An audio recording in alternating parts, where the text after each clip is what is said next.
Greetings, everyone. Garnet Schulhauser here. I am the author of 5 books in the spiritual genre, and you can learn more about my books on my website, which is garnetschulhauser.com.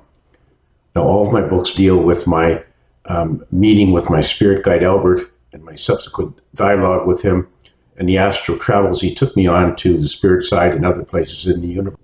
Now, for those of you who have not read any of my books, I'll give you a brief background as to how I first encountered my spirit guide Albert. It was way back when, 2007, when I was still practicing law in Calgary, when I was confronted on the street by a homeless man. And he looked like a very typical homeless man with long stringy hair, scraggly beard, and dirty slept-in clothes. And what happened to me was, instead of going around him like what I would usually do when I was confronted on the street by homeless people, I'd usually walk around him. But this man was different. He had these amazing, dazzling, sparkling blue eyes that was sending me a wave of, I can only describe it as being pure, unconditional love that infused my whole body with an amazing sense of peace and love and security. In any event, to make a long story short, I eventually, at first I was a bit skeptical, but then eventually I sat down the next day on a bench with him and started talking to him. And this homeless man said, "Guess what? I'm really your spirit guide Albert in disguise. And I manifested as the homeless man in order to get your attention because I want you to write a book about what you hear from me and what you see on the astral travels." And so that was the beginning of a relationship. So all of my books deal with my dialogue and then subsequent astral travels with Albert. And I've learned a lot of amazing things, which I have relayed to readers in my books and on my YouTube videos and on the various radio shows that I have been on.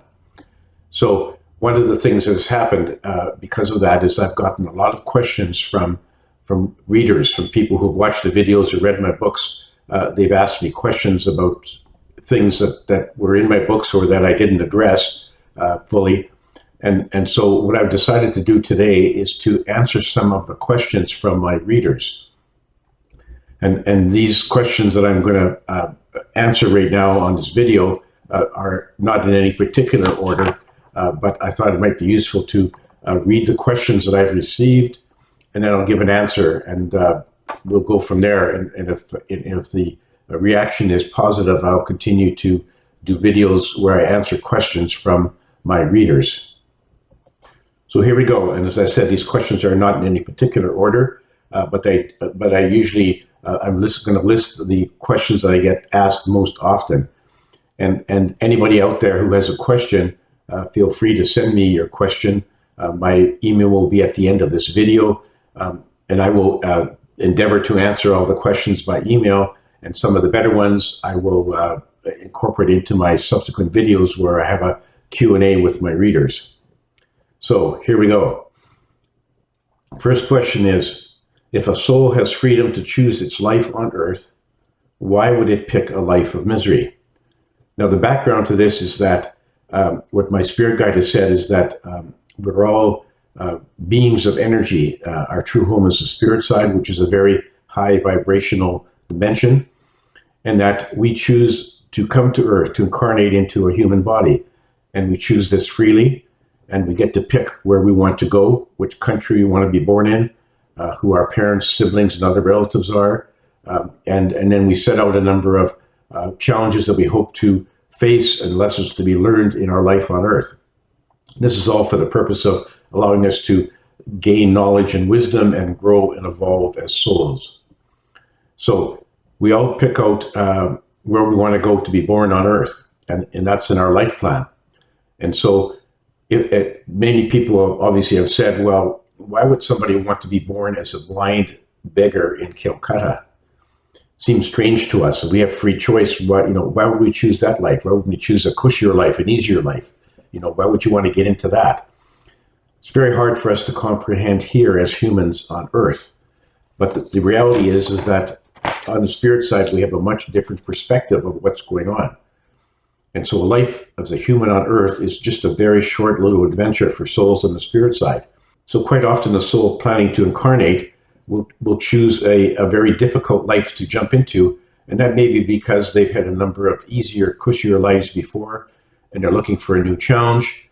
Maybe they think a life of so-called misery will teach them some new lessons or give them challenges that they maybe didn't face or conquer in previous lives, so they're at it again. There's a number of reasons, and we can't really fully comprehend as humans on Earth why somebody would choose that kind of a life. But there's a reason for it. It's not random. People don't get slotted into lives by somebody else. They choose it freely, and so they know what's going to happen when they get into it. They don't know everything that's going to happen, but they have a pretty good idea based upon where they're born, their family situation, and all the other circumstances that surround a family that you choose to be born into. You know beforehand more or less what is going to confront you in that life. And so people do it freely because it's sort of like, well, here's a challenge.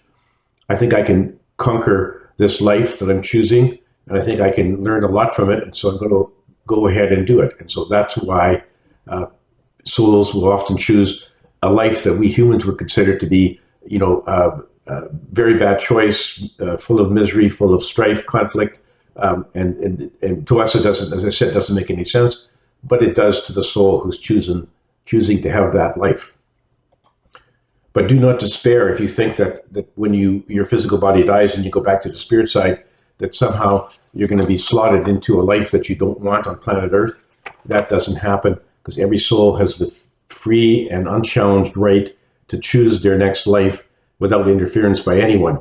Now, all souls will get some guidance from other spirits on the spirit side as to what may be useful for them, to make sure that they don't take on a challenge that's too daunting, and have their life end up being too miserable, and maybe in some cases even people taking their own lives. So there's some guidance given to each soul, but the ultimate decision is up to each soul. So do not despair that you're going to be forced into something that you don't like when you choose your next incarnation. Now let me get to the next question. When I die and return to the spirit side, can I choose to stop incarnating on Earth? I get asked this a lot. I've had so many people say to me, if I can freely choose to not come back to planet Earth, then there's no way I'm coming back to this hellhole. Well, that's the attitude of humans. When you get back to the spirit side, things are much different. But the short answer is, you can stop incarnating on planet Earth or incarnating on any of the other physical planets that souls can choose to incarnate into. You can stop anytime you want to. There's no obligation to keep going. It doesn't matter whether you've had built up some negative karma from your last life. You don't have to go back to cleanse that or to wipe the slate clean. You can just choose to say, okay, I'm done with planet Earth. I'm going to another planet, or I'm just done incarnating entirely, and I'm going to stay on the spirit side and enjoy the blissful life that entails from a life on the spirit side. Now, here's a question that gets asked often about life plans, and I've explained to you a bit about what happens with a life plan, how each soul prepares one before they incarnate. So the question is, does my life plan dictate everything that will happen during my life on Earth? And the short answer is no.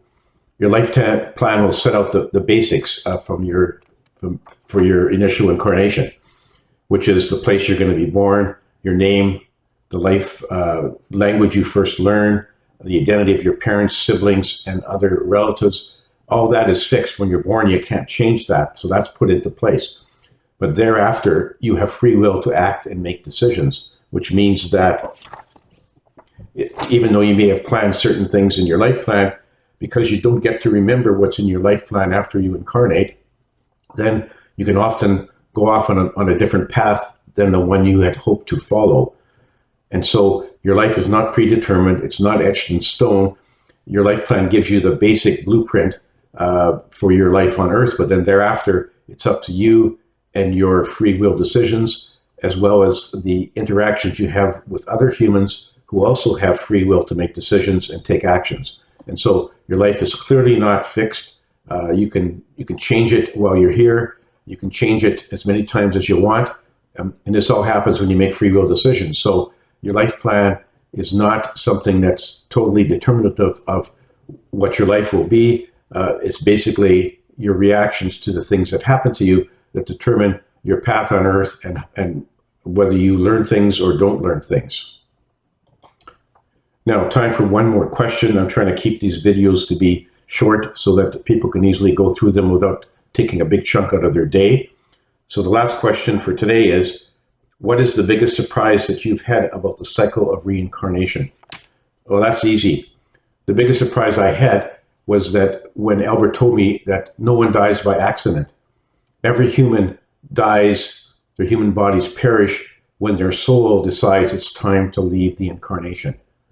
Which may seem strange because you may think, well, I'm not going to choose the time of my death, and I don't want to.